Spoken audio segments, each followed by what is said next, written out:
What should the Saints' approach at quarterback be moving forward? Like, if both of these guys show, all right, they're not the guy, they're not having any semblance of being the guy, what should that approach be going into 2025? What should Derek Carr do if he's able to come back? Like, just where should they go at the quarterback position? I'll defer to the second half. Yeah, no, well, I don't know if you're saying you'll defer to the Carr conversation. I've been pretty I'll open. defer to the second half of this. I want to hear your take first. I've been pretty open about this. I think I am a Carr.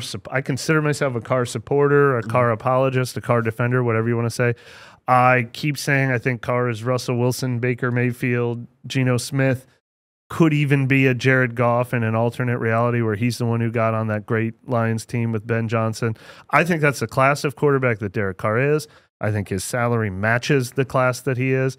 I think he's kind of underrated, underappreciated, obviously very limited. We all agree with he's a win. You can win with him, not win because of him guy. So I don't hate that Derek Carr's been making $30 million and he's due to make $40 million next year. I think that's kind of the right rate for him. I don't think the Saints should be paying a $40 million quarterback next year. I would rather see this team admit where they are in the grand hierarchy of things. Doesn't have to be the total teardown, but I want them to admit we need a couple of good drafts. We need to catch up on the salary cap a little bit. Let's pay a cheaper quarterback next year. I would like to see the Saints do that. I would like to see them strike the gold that Minnesota just struck with a cheap Sam Darnold this year. I don't know who that is, Sam Howell. I don't know who that is. Maybe look at the young guys. I would like to see that, even though I do think Derek Carr is underrated and underappreciated. I don't think, they've got Spencer Rattler, so they don't need to draft one. I certainly don't think that.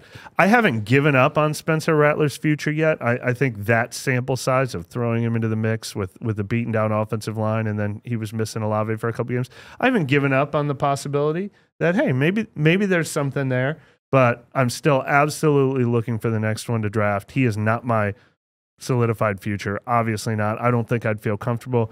If Carr wasn't on this team, I'd want it to be Spencer Rattler and Veteran X next year competing for that job. And then the third part of the equation is I just don't see any way they're drafting their quarterback next year, though. I don't like this year's draft class. And as Nick detailed this year, it's hard to figure out how they get higher than like the 8th or 9th or 10th pick in this year's draft. So this is I don't see them drafting a quarterback this year. So I think it's either Rattler, Haener, Carr, or Rattler, Haener, cheaper veteran next year. That's which would be my choice. Yeah, right guy, wrong situation. Could be the right guy for the right situation. This is the wrong situation. Yeah. I mean, we've been over it a million times. He's fine, but they aren't close. They just aren't close. But then again, this division sucks so bad that if they were healthy, like they probably would actually be in the mix. They'd probably be in first place or a game back. Like they'd probably be like tied healthier with the Buccaneers at 7-6. So they're going to be emboldened on that. So I think we already know if their stripes stay the same moving forward, we probably know what they're going to do and how they're going to look at it. But yeah, I don't think it's the right situation. And honestly, I am so down on him right now. I have never been more down on him right now. And you were just up a couple weeks ago, right? But this decision, we got the picture up there, the leap. You're a team in playoff. Literally, your playoff hopes are still alive. You're 2 games back. You play the Bucs in one of those games. Yeah. You aren't out of it. You are in playoff contention, and this just. I don't know what he was thinking. I don't know what he was thinking. I don't. Like, I know you're probably in his mind trying to be a team player, but like, I don't like it. There's a flip side to it that you could look at it through a different prism. I don't like it. I don't like what he did there. I don't like the thought process, and whatever it was, you need to have a different thought process. Like, this is just kind of like emblematic of the whole thing to me. Like, just comes up short in some way, and you took yourself out and you're in the playoff. Oh, it's second down. Like, why are you being the hero? Like, I'm just so down on him right now for it. Like, it's not a good decision. Like, I've said this before. I like when Alvin, like, people hate it when he steps out. When Alvin has 11 yards already and he steps out before taking the hit to fight for 12 or 13, I'm always like, that's a good decision. And people are like, that's selfish. You need to take yourself, fight for the yard. That's what you do. No, be healthy on December 25th at the end of the season and don't accumulate hits that don't mean anything. I think it's smart. I think it's a smart decision. And I also think it's smart to fight in the right situation. This was not the right situation. I am just down on him because of this play right now. Like, I just feel like I've seen enough. It's interesting that you say that, because here comes the Derek Carr apologist side of me. We were just, everyone was just killing him a week ago because on 4th and 3, he felt the pressure coming. And That's he a didn't get out situation and where you scramble. have to. No, I get it. That's but not like, 2nd and 10 with a minute left. The biggest criticism of Carr has been he's afraid to get hit. He panics in the moment. Like, this was Carr being like, I'm going to go out and win this game. And I understood the decision. There's good decisions and bad decisions, though, right? Not But every decision is like, there's no such thing as it. That's a bad choice, man. If he It's runs 2nd out and of 10. bounds 3 yards short of the first down and they punt, I bet he's getting killed over that. No, he isn't. He's stepping out because as soon as he leaped, my reaction The leap before, was stupid. before knowing he got first down, I sat in the press box and I said, if you don't want language, I said, what the fuck? Like, he was in the air. And that was my initial reaction to it. And it still is. Like, that's not, you can't sell me on that being, no, you got to step out. No, I know, but there. I'm saying I understand where his mindset was. It's like he was trying to be the hero. He was trying to make the play. Like, he's trying to be the hero because he got killed last week. Yeah, and that's I feel like that's emblematic of the whole thing. Yeah. You know what's funny to me? When he first came back from injury and they were like, oh, well, you're going to save the season. He said, whoa, I'm not the savior. That's a play that's showing that he's just trying to be the savior. He wants to be a savior bad. He wants does. to be He that. really does.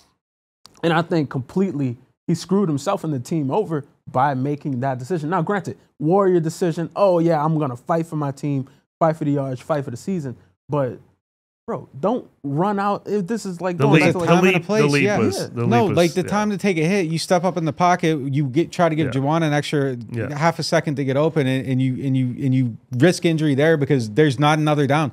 It was 2nd down. There's another down. There's 2 more if you want them. Like, you could say whatever, but no way, man, no way. And even with the filling in for Taysom, like, that's not your job. Yeah. Just be you. Do what you got to do. Be the quarterback. Don't try to be the gadget guy. That's not who you are. We understand you ran into the end zone early this season. You hit the Michael Jackson. You got fined for it. You were a hero. You're like, oh, my gosh, the league hates Carr. He did the Michael Jackson. No, bro. Just throw the ball. Run if you can get it. Don't try to run and be Superman and then get your block knocked off. Like, for what? Yeah. What's the purpose? And for the record, there's always like the people at the Raiders, emoticons or whatever in the YouTube comments or whatever. A week ago, like I was saying, Juwan ran a bad route. Like, he did. And I think Derek was at fault a little bit on that play too. But I feel like I've been extremely fair to this man throughout the whole season. I thought this was a really just not a wise play. I just thought it was not a wise play. I understand what he's doing. He's trying to put it on the line or whatever, but it's the wrong place. And you got to know. You got to know when it's the right time to do that kind of thing. And I would be, if I was a teammate, I'd be a little upset about it. Like, man, like, we're 2 games back, we're fighting, and now it's just over because you didn't step out of bounds. Like, I don't know. You just got to know when to protect yourself. I don't consider myself a Carr hater. I don't consider myself a Carr apologist. I've consistently said that he's mid, and that's okay. That's not a mid person play. Just do mid. Just do what's in your box. Don't go outside your box. I think that's a guy who's trying to literally rise above literally the reputation that and he's made. You see what happens when you try to do that. He's trying to be Josh Allen. He's trying to be Taysom That's Hill. exactly the point I'm making. I feel like he was doing too much. It's not who you are, fella. You're not that guy. Not that guy. You're not that guy to jump for. Nah, come on, man. What are we doing?